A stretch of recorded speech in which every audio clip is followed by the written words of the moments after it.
నమస్కారం. సుఖీభవకు స్వాగతం.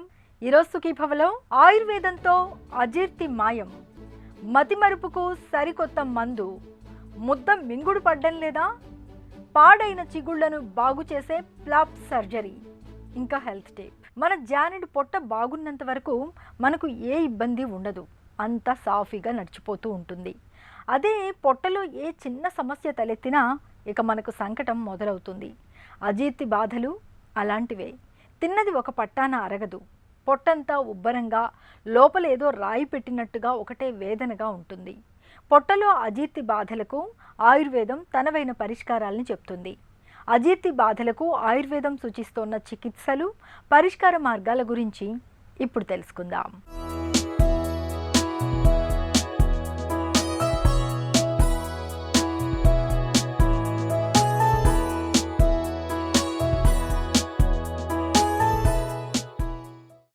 జీర్ణమండలం మన శరీరం అనే యంత్రానికి ఇంధనాన్ని సరఫరా చేసే అతి ముఖ్యమైన వ్యవస్థ. ఈ జీర్ణమండలంలో ఎక్కడ ఏ చిన్న ఇబ్బంది కలిగినా అది మొత్తం శరీరంపైనే ప్రభావాన్ని చూపిస్తుంది. జీర్ణ వ్యవస్థకు సంబంధించి మనలో చాలామందిలో ప్రధానంగా అజీర్తి, మలబద్ధకం, గ్యాస్ ట్రబుల్ సమస్యలే ఎక్కువగా కనిపిస్తాయి. తీసుకున్న ఆహారం పూర్తిగా జీర్ణమైతే ఈ సమస్యలేవి ఉండవు. మరి ఆహారం జీర్ణం కాని పరిస్థితి ఎందుకు ఏర్పడుతోంది? ఆహారాన్ని అధికంగా తీసుకోవటమే అజీర్తికి మూల కారణమని చెబుతుంది ఆయుర్వేదం. అజీర్తితో బాధపడుతున్నప్పుడు పొట్టంతా ఉబ్బలించినట్లుగా ఉంటుంది, వాంతి అవుతున్నట్లుగా, కడుపులో తెములుతున్నట్లుగా ఉంటుంది, ఛాతీలోనూ గుండెలోనూ మంటగా అనిపిస్తూ ఉంటుంది.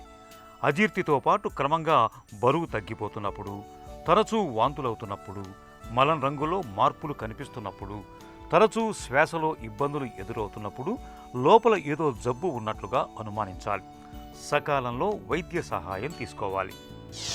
మనకేంటంటే జీర్ణశక్తి అనేది చాలా చాలా ముఖ్యమైనటువంటి విషయం. జీర్ణశక్తి కనుక సక్రమంగా ఉంటే ఎటువంటి అనారోగ్యాలు రావు అనేటువంటిది ఆయుర్వేద సిద్ధాంతం అన్నమాట. జీర్ణశక్తిని ఆయుర్వేదంలో చెప్పేటప్పుడు అగ్ని అంటాము. ఈ అగ్ని అనేది 13 రకాలుగా ఉంటుందన్నమాట. 13లో ఒకటేమో జఠరాగ్ని, ఇది చాలా ముఖ్యమైనటువంటిది. మిగతా వాటిలలో 5 భూతాగ్నులు అని, 7 ధాత్వాగ్నులని ఉంటాయన్నమాట. అంటే మనం తిన్న ఆహారం మనకి చక్కగా అరగాలంటే మన జఠరాగ్ని బాగుండాలి. జఠరాగ్ని బాగుండిన తర్వాత మనం తిన్న ఆహారం మన శరీరానికి అనుకూలంగా మార్పులు చెందుతూ ఉంటుంది. అంటే శరీరం అంతా కూడా పంచభూతాలతో తయారైందని చెప్తాం. అంటే తిన్న ఆహారం మన శరీరంలో ఉండేటువంటి 5 మహాభూతాలుగా మారడానికి, అలాగే 7 ధాతువులని, రసము, రక్తము, మాంసము, అస్థి, మజ్జ, శుక్రం అని 7 ధాతువులు ఉంటాయి. ఈ 7 ధాతువులుగా కూడా మనం తిన్న ఆహారమే మార్పు చెందాలి. ఈ మార్పు చెందడం కనుక సక్రమంగా జరిగిందంటే కనుక, అంటే అగ్ని బాగుండి జీర్ణశక్తి బాగుంటే అన్నీ సరిగ్గా తయారవుతూ ఉంటాయి. అలా సరిగ్గా తయారైనప్పుడు మన శరీరంలో షుగర్ రావడమో, లేకపోతే కొలెస్ట్రాల్ పెరగడమో, ఇంకా ఇతర అనారోగ్యాలు రావడమో ఇలాంటివి ఏమీ జరగవు అనేటువంటిది సిద్ధాంతం. అందుకని ఏంటంటే ఆకలి, జీర్ణశక్తి బాగుండేలాగా చూసుకోవాలి. అయితే మనకి జన్మతః ఒక రకమైనటువంటి ఆకలి, జీర్ణశక్తి ఉంటుంది. దాన్ని అనుసరించి మనం కరెక్ట్గా ఆహారం తీసుకుంటూ ఉన్నట్టయితే మన శరీరంలో అనారోగ్యాన్ని కలిగించేటువంటి విష పదార్థాలు, లేకపోతే ఆమం అనేటువంటిది తయారు కాకుండా ఉంటుంది. ఎవరికైనా కూడా కొంచెం ఆకలి కానీ జీర్ణశక్తి కానీ కాస్త తక్కువగా ఉన్నట్టయితే వాళ్ళు దానికి అనుకూలంగా కనుక ఆహారం తీసుకుంటూ ఉన్నట్టయితే అనారోగ్యాలు రాకుండా ఉంటాయి. అందులో ఏంటంటే ఆకలి తక్కువగా ఉండేటువంటి వాళ్ళు ఆకలిని, జీర్ణశక్తిని పెంచుకోవడం కోసం అని చెప్పి తినేటువంటి ఆహారంలో మొట్టమొదట కొంచెం పుల్లగా, కారంగా ఉండేటువంటి ఆహారాలు తీసుకోవాలి. ఎందుకంటే పులుపు, కారము కూడా ఆకలిని, జీర్ణశక్తిని పెంచుతాయి. అలా కాకుండా ఆహారంలో మొట్టమొదటి తియ్యటి పదార్థాలు తీసుకున్నట్టయితే కనుక ఆకలి మందగించిపోతుంది. కనుక ఈ అంశాలను దృష్టిలో ఉంచుకొని ఆకలి తక్కువగా ఉన్నా, జీర్ణశక్తి తక్కువగా ఉన్నా మొట్టమొదట కొంచెం పుల్లగా, కారంగా ఉండేటువంటివి. అంటే ఇప్పుడు మనకి ఉసిరికాయ పచ్చడి తినండి అని చెప్తూ ఉంటాం. అలాంటి ఉసిరి పచ్చడితో ఒక 2 ముద్దలు అన్న మొట్టమొదట తిని తర్వాత ఆహారం తీసుకుంటున్నట్టయితే కనుక జీర్ణశక్తి బాగా పెరుగుతుంది. అలాగే పుల్లగా ఉండేటువంటి చింతకాయ పచ్చడి కానివ్వండి, లేకపోతే మన నిమ్మకాయ పచ్చడి, ఇలాంటివేవో ఒకటి ఫస్ట్ తీసుకుని తర్వాత కనుక ఆహారం తింటే జీర్ణరసాలు బాగా ఊరి ఆకలి, జీర్ణశక్తి ఇంప్రూవ్ అవుతాయి అన్నమాట. అందుకని కొంచెం ఆకలి తక్కువగా ఉన్నటువంటి వాళ్ళందరూ కూడా ఇలాంటి పదార్థాలతో తినాలి. ఆకలి బాగా ఎక్కువగా ఉన్నటువంటి వాళ్ళైతే వాళ్ళు మొదట తియ్యటి పదార్థం తిన్నా కూడా పర్వాలా, వాళ్ళకి అరిగిపోతుంది. వాళ్ళ జీర్ణమండలోంచి మంచి జీర్ణరసాలు ఊరుతాయి కనుక వాళ్ళకి ఇబ్బంది ఉండదు. అందుకని తక్కువ మంద ఆజ్ఞ ఉన్నటువంటి వాళ్ళు, జీర్ణశక్తి తక్కువగా ఉన్నవాళ్ళు మొట్టమొదట పుల్లటి ఆహారాలు తీసుకోవాలి.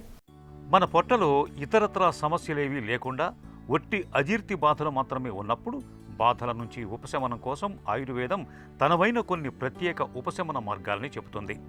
పచ్చి అరటికాయను ఎండబెట్టి పొడి చేసి ఉప్పుతో 1 నుంచి 2 గ్రాముల పొడిని కలిపి సేవించిన అజీర్ణం తగ్గుతుంది. బెల్లంతో కొద్దిగా సొంఠి పొడిని కలిపి భోజనానికి ముందు తీసుకుంటే అజీర్తి బాధలు తగ్గుతాయి. పొట్ట ఉబ్బరంగా ఉన్నప్పుడు కొద్దిగా ఉప్పు కలిపిన నీళ్లను తాగితే మంచి ఫలితం ఉంటుంది. కరక్కాయల పొడికి కొద్దిగా బెల్లం కలిపి తీసుకున్నా మంచి ఫలితం కనిపిస్తుంది.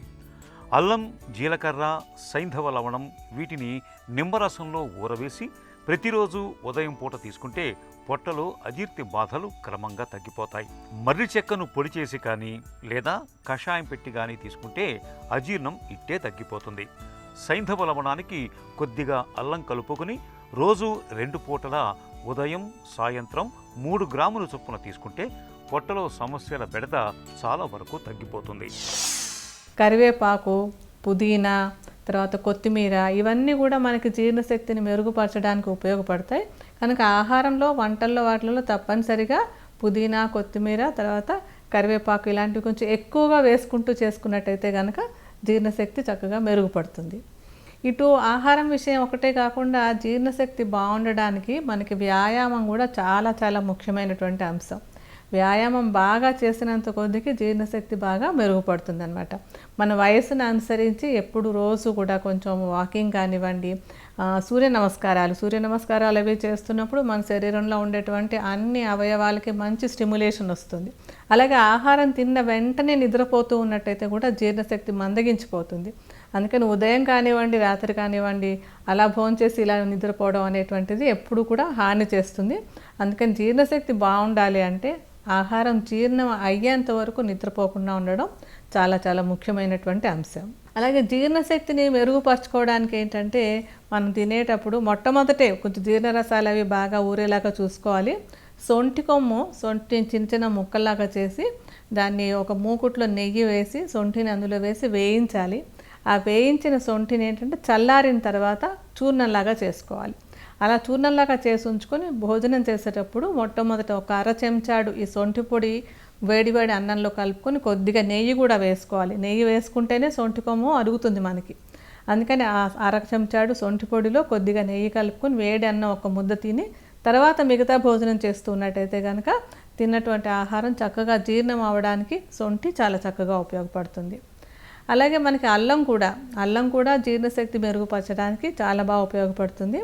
అల్లాన్ని శుభ్రంగా కడిగి తొక్కంతా తీసేసి చిన్న చిన్న ముక్కలుగా తరుక్కొని ఆ అల్లం ముక్కలని కొంచెం నిమ్మరసంలో వేసుకోవాలి.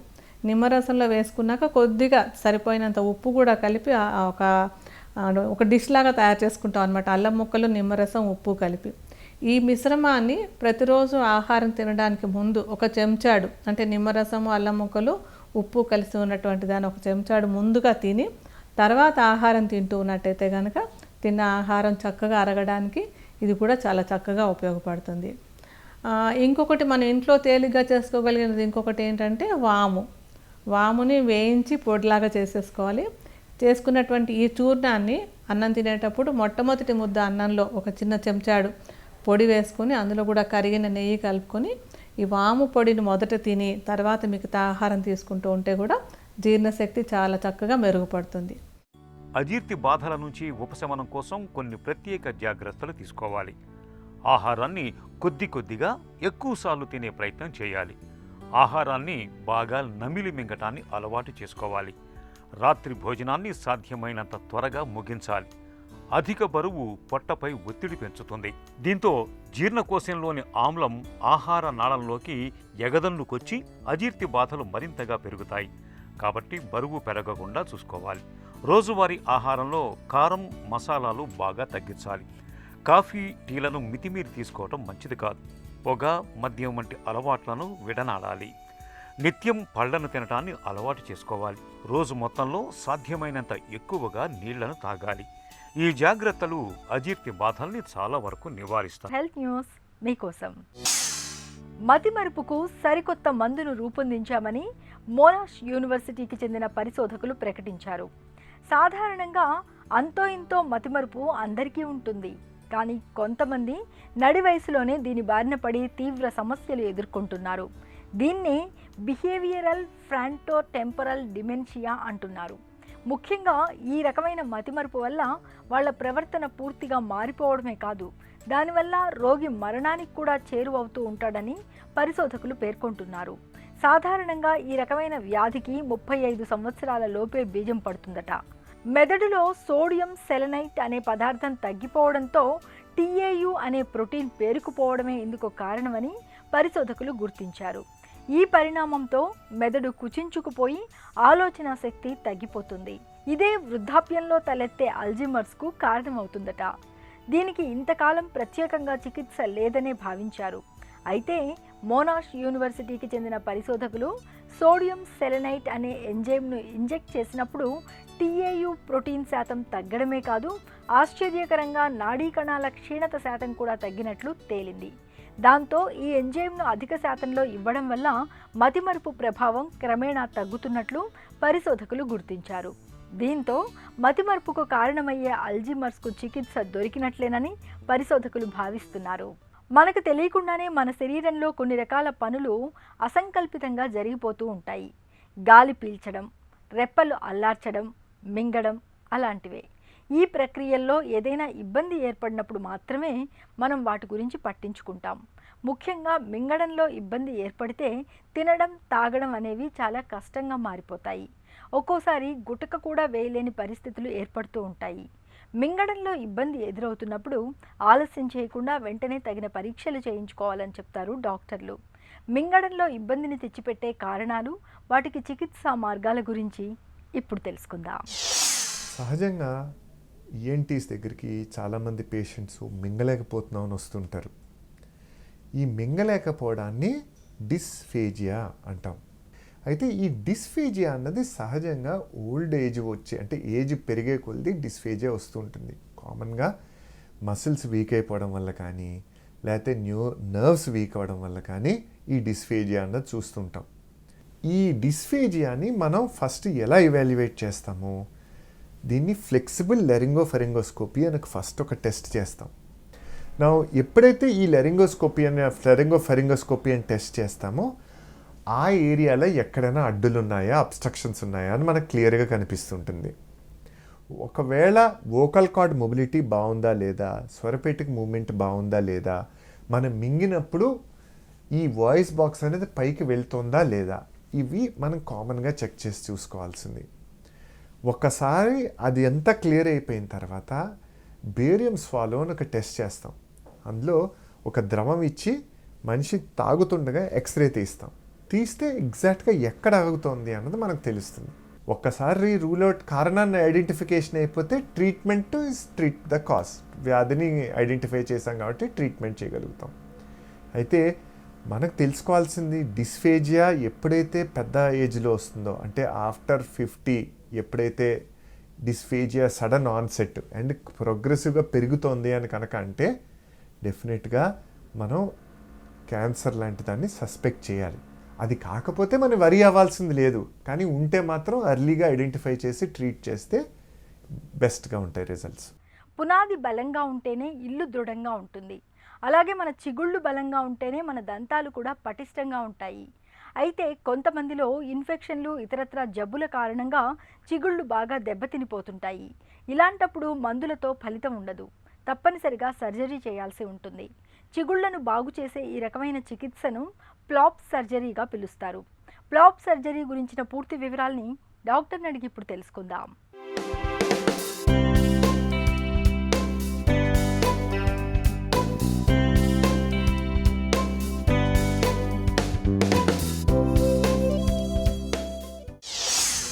ప్లాప్ సర్జరీ అంటే ఏంటి? ఒక పన్నుకి దానికి రూట్ ఉంటుంది. రూట్ చుట్టూతా ఎముక ఉండి ఆ ఎముకని పెరిడాంటల్ లిగమెంట్తో ఫిక్స్ అయి ఉంటుంది. సో ఏ కారణం చేతన్నా ఈ పెరిడాంటల్ లిగమెంట్ కనుక బ్రేక్ డౌన్ అయిపోయి పాకెట్స్ లాగా ఫామ్ అయితే దాన్ని మళ్ళీ నార్మల్ పొజిషన్లోకి తీసుకురావడానికి ఫ్లాప్ సర్జరీ అనేది చేస్తాము. అంటే ఈ పంటి మీద ఉండే ఫ్లాప్ని ఓపెన్ చేసి లోపల ఉండే పాకెట్స్ని అంతా క్లీన్ చేసి మళ్ళీ పాకెట్స్ ఫామ్ అవ్వకుండా మళ్ళీ ఎముక అనేది ఫామ్ అవ్వడానికి చేసే ట్రీట్మెంటే ఫ్లాప్ సర్జరీ. ఫ్లాప్ సర్జరీ ఎవరికి ఎప్పుడు అవసరం? యూజువల్గా ఏమవుతుందంటే పన్ను ఈ బోన్లో స్ట్రాంగ్గా ఉంటుంది.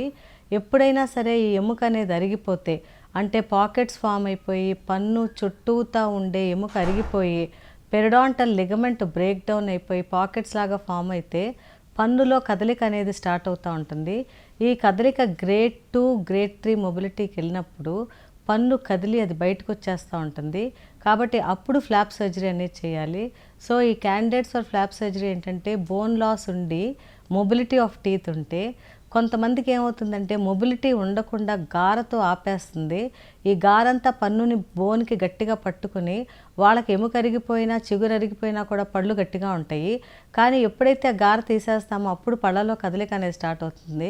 సో వాళ్ళకు కూడా ఫ్లాప్ సర్జరీ చేసి మళ్ళీ బోన్ ఫామ్ అవటానికి మనం చేస్తే కనుక డెఫినెట్గా వాళ్ళకి మళ్ళీ బోన్ రీగ్రోత్ అనేది ఉంటుంది. సో అట్లా ఈ జింజేవల్ స్వెల్లింగ్స్ కానివ్వండి, పాకెట్స్ కానివ్వండి, మొబిలిటీ ఆఫ్ టీత్, లేదా కొంతమందికి గమ్ రిసీడ్ అయిపోయి ఉంటుంది, పళ్ళు చాలా పెద్దగా కనపడుతూ ఉంటాయి. ఆల్మోస్ట్ 1/3 to 2/3 రూట్ కూడా ఎక్స్పోజ్ అయిపోయి ఉంటుంది. సో వాళ్ళకి కొన్నిసార్లు కదలిక కనపడకుండా పళ్ళు పెద్దగా కనపడుతూ ఉంటాయి. సో ఇట్లా ఈ పేషెంట్స్ అందరికీ ఫ్లాప్ సర్జరీ అనేది ఇండికేటెడ్. ఫ్లాప్ సర్జరీ ప్రాథమిక లక్ష్యాలేంటి? ఫ్లాప్ సర్జరీ గోల్ అంటే మనం ప్రాబ్లం నుంచి బయటకు తీసుకురావటము. సో ఎప్పుడైతే పేషెంట్కి కొన్ని ఇబ్బందులు ఉన్నాయో ఈ ఫ్లాప్ సర్జరీ చేస్తే పేషెంట్ ఆ ఇబ్బందుల్లో నుంచి బయటపడతాడు. అదే మెయిన్ గోల్. ఫస్ట్ ఏంటంటే మొబిలిటీ ఆఫ్ టీత్, పళ్ళల్లో కదలిక ఉంటే కదిలే పళ్ళని సరిచేయటం ఎట్లా అంటే ఫ్లాప్ సర్జరీ ద్వారా. సో ఈ ఫ్లాప్ సర్జరీ చేస్తే కదలిక కొంతవరకు ఆపొచ్చు, ఫ్యూచర్లో ఇంకా కదలకుండా కూడా స్టాప్ చేయొచ్చు, లేదా ఉన్న కదలిక అక్కడితో ఆగిపోవచ్చు. సో అది ఒక గోల్. సెకండ్ది ఏంటంటే పాకెట్స్ ఫామ్ అయి ఉంటాయి, అంటే పెరిడాంటల్ లిగమెంట్ బ్రేక్ డౌన్ అయిపోయి ఈ జింజేవల్ పాకెట్ కాస్త పెరిడాంటల్ పాకెట్ కింద వెళ్ళిపోతుంది, అంటే బోన్ కూడా అరిగిపోయి ఉంటుంది. సో వీళ్ళకి మొత్తం క్లీన్ చేసి అదంతా మళ్ళీ బోన్ ఫామ్ అయ్యేలా చేస్తే ఆ పాకెట్స్ అన్నీ ఆబ్లిటరేట్ అయిపోతాయి. సో ఈ పాకెట్స్ ఆబ్లిటరేషన్ ఒక గోల్. తర్వాత ఈ స్వోలెన్ గమ్స్ ఉన్న వాళ్ళకి నీట్గా జింజవెక్టమీ చేసి ఫ్లాప్ సర్జరీ చేస్తే మళ్ళీ ఈ స్వోలెన్ గమ్స్ రాకుండా ఉంటాయి. సో అది ఒక గోల్. తర్వాత చాలామంది హ్యాలిటోసిస్తో బాధపడుతూ ఉంటారు, అంటే బాగా బ్యాడ్ బ్రెత్ ఉంటుంది, అది గార వల్ల, పెరిడాంటల్ లిగమెంట్ దగ్గర ఉన్న గార వల్ల. సో మొత్తం నీట్గా క్లీన్ చేసి ఫ్లాప్ సర్జరీ చేసి అక్కడ ఉన్నది కూడా క్యూరేట్ చేస్తే, అక్కడ ఉన్న గ్రాండేషన్ టిష్యూ అంతా కూడా క్లీన్ చేస్తే వాళ్ళకి చాలా వరకు హ్యాలిటోసిస్ అనేది పోతుంది. సో ఇట్లా ఇవన్నీ మన ఉన్న ప్రాబ్లమ్స్లో నుంచి బయటకు తీసుకురావటం అనేది ఈ ఫ్లాప్ సర్జరీ యొక్క గోల్. ఫ్లాప్ సర్జరీ విధానం ఎలా ఉంటుంది? ఎనీ పేషెంట్ ఫ్లాప్ సర్జరీ చేసే ముందు అతనికి ఎంత బోన్ పోయిందనేది చూసుకుంటాము. ఒకవేళ గ్రేడ్ 2 మొబిలిటీ ఉండి పాకెట్స్ కనుక మనకి ఫేవరబుల్గా ఉంటే పేషెంట్కి ఎక్స్ప్లెయిన్ చేసి ఆ ఫ్లాప్ సర్జరీ అనే దానికి పోస్ట్ చేస్తాము. సో ఈ ఫ్లాప్ సర్జరీ చేసే అప్పుడు పేషెంట్ డయాబెటీస్ అయితే కనుక షుగర్ లెవెల్స్ కంట్రోల్లో ఉండాలి, హైపర్ టెన్షన్ ఉంటే కనుక బీపీ కూడా కంట్రోల్లో ఉండాలి. సో పేషెంట్కి క్లియర్గా ఎక్స్ప్లెయిన్ చేసి ఆ రోజు లోకల్ అనెస్థీషియా ఇచ్చి, ఏ సైడ్ అయితే చేస్తున్నామో ఆ సైడ్ లోకల్ అనెస్థీషియా ఇచ్చి, ఆ తర్వాత స్లోగా ఫ్లాప్ అనేది రిఫ్లెక్ట్ చేస్తాము. అంటే ఈ పెరిడాంటల్ ఫ్లాప్ రిఫ్లెక్ట్ చేసినాక లోపల ఎముక అనేది ఎంత ఉందనేది క్లియర్గా తెలుస్తుంది. సో ఈ ఎముక పైన అరిగిపోయిన ఎముకంతా గ్రాండ్యులేషన్ టిష్యూ లాగా సాఫ్ట్గా ఉంటుంది. ఇదంతా నీట్గా క్యూరేట్ చేస్తే అప్పుడు మనకి మళ్ళీ మంచి రఫ్ బోన్ కనపడుతూ ఉంటుంది. ఎప్పుడైతే ఈ సాఫ్ట్ గ్రాండ్యులేషన్ టిష్యూ మనం తీస్తామో అప్పుడు మనకి మంచిగా రఫ్గా ఉన్న బోన్, అంటే బోన్ కాంటూర్ మనకు తెలుస్తూ ఉంటుంది. అది కనపడే వరకు క్యూరేట్ చేసి ఎప్పుడైతే మనకి హెల్దీ బోన్ కనపడిందో అక్కడితో ఆపి అదంతా మనం ఇరిగేట్ చేసి ఈ క్యూరేట్ చేసిన పాకెట్స్లో మళ్ళీ మనం బోన్ ఫామ్ అవ్వటానికి హైడ్రాక్సీ ఎపటైట్ క్రిస్టల్స్ అని పెడతాము. సో ఎప్పుడైతే హైడ్రాక్సీ ఎపటైట్ క్రిస్టల్స్ పెడతామో మనం అది ఇమీడియట్గా ఫ్లాప్ క్లోజ్ చేసేసేయాలి. సో అవన్నీ వరుసగా సూచర్స్ వేసేసి క్లోజ్ చేస్తే ఆ తర్వాత 1 వీక్ తర్వాత మనం ఆ సూచర్స్ తీసేస్తాము. సో ఈ సూచర్స్ తీసినాక పేషెంట్కి మనం గమ్ మసాజ్ అనేది అడ్వైస్ చేస్తాము. ఈ పెట్టిన హైడ్రాక్సెప్టేట్ క్రిస్టల్స్ మన లోపల ఉండే ఎముకను మళ్ళీ ఫామ్ అవటానికి హెల్ప్ చేస్తూ ఉంటాయి. మనం చేసిన పనికి కంప్లీట్ సాటిస్ఫాక్షన్ అనేది ఉంటుంది, అంటే మళ్ళీ బోన్ రీగ్రో అవటము, గమ్ అటాచ్మెంట్ కూడా పెరగటము, మొబిలిటీ ఆఫ్ టీత్ తగ్గటము, ఈ జింజైవల్ స్వెల్లింగ్స్ ఉంటే కనుక స్టాప్ అవ్వటము, బ్యాడ్ బ్రెత్ కంట్రోల్ అవటము, ఇవన్నీ జరుగుతూ ఉంటాయి. ఫ్లాప్ సర్జరీ తర్వాత ఎలాంటి జాగ్రత్తలు తీసుకోవాలి? ఈ ఫ్లాప్ సర్జరీ చేయించుకునే పేషెంట్లు ప్రికాషన్స్ ఏంటంటే వాళ్ళు ఏదన్నా మెడికేషన్ వాడుతున్నప్పుడు డెంటల్ సర్జన్కి చూపించాలి. కొంతమంది పేషెంట్స్ ఈ బ్లడ్ థిన్నర్స్ అనేవి వాడుతూ ఉంటారు. ఈ ఫ్లాప్ సర్జరీలో కొంచెం బ్లడ్ లాస్ ఎక్కువ ఉంటుంది కాబట్టి ఆ బ్లడ్ థిన్నర్స్ వేసుకున్నట్టయితే మీ ప్రిస్క్రిప్షన్ కంపల్సరీ డాక్టర్ దగ్గరికి తీసుకెళ్ళండి. ప్రిస్క్రిప్షన్ చూసి మీరు ఏమైనా బ్లడ్ థిన్నర్స్ వాడుతూ ఉంటే కనుక అది ఆపుతాము. తర్వాత ఎన్ని హార్ట్ ప్రాబ్లమ్స్ ఉన్నాళ్ళు, ఏదన్నా రిమటైడ్ ఆర్థరైటిస్ కానీ ఏదైనా హార్ట్ ప్రాబ్లమ్స్ ఉన్నాళ్ళు కానీ ఒకసారి వెళ్ళి చూపించుకోండి. మీరు మీ ప్రాబ్లం కనుక దంతవైద్యుడికి చెప్పినట్టయితే దానికి తగిన ట్రీట్మెంట్ ఇచ్చి మీకు మళ్ళీ సర్జరీ చేస్తారు. ప్రెగ్నెన్సీలో మామూలు క్లీనింగ్ తప్పితే ఫ్లాప్ సర్జరీ అనేది చెయ్యము. ఎంతో అవసరమైతే తప్ప ట్రీట్మెంట్ అనేది ప్రెగ్నెన్సీలో చాలా వరకు అవాయిడ్ చేస్తూ ఉంటాం. ఫ్లాప్ సర్జరీ తర్వాత డాక్టర్ని ఎప్పుడు కలవాలి? యూజువల్గా ఫ్లాప్ సర్జరీ చేసినాక పెద్ద పెయిన్ స్వెల్లింగ్ అనేది ఉండదు. సో వాళ్ళ పనులన్నీ వాళ్ళు చేసుకోవచ్చు, వాళ్ళ ఆఫీస్ వర్క్ అంతా అటెండ్ అవ్వచ్చు. సో ఎక్కువ స్కిప్పింగ్ కానీ జంపింగ్ కానీ లేకపోతే స్విమ్మింగ్ కానీ అవాయిడ్ చేయమంటాము. ఎందుకంటే మేము అది క్లోజ్ చేసి సూచర్స్ వేసి దానిలో బోన్ గ్రాఫ్ట్ అనేది పెడతాం కాబట్టి ఇవి ఎక్కువ చేసినప్పుడు ఏమన్నా సూచర్స్ కదిలే బోన్ గ్రాఫ్ట్ అనేది బయటికి రావచ్చు అని చెప్తాము. అదర్ దాన్ దట్ మీరు తీసుకోవాల్సిన ప్రికాషన్స్ ఏమీ లేవు. చిగుళ్ళు బాగా పాడైనప్పుడు దెబ్బతిన్న చిగుళ్లను తిరిగి బాగు చేసేందుకు ఫ్లాప్ సర్జరీ బాగా ఉపయుక్తంగా ఉంటుంది. ఈ సర్జరీ సాయంతో చిగుళ్లకు తిరిగి పునరుజ్జీవాన్ని తీసుకురావచ్చు. చిన్న చిట్కా మీకోసం. వేసవిలో ఆహారాన్ని ఒకేసారి తీసుకోకండి. దీనివల్ల తిన్నది సరిగా జీర్ణం కాక ఒంట్లో వేడి పుడుతుంది. కాబట్టి తక్కువ మోతాదులో ఎక్కువసార్లు తినండి.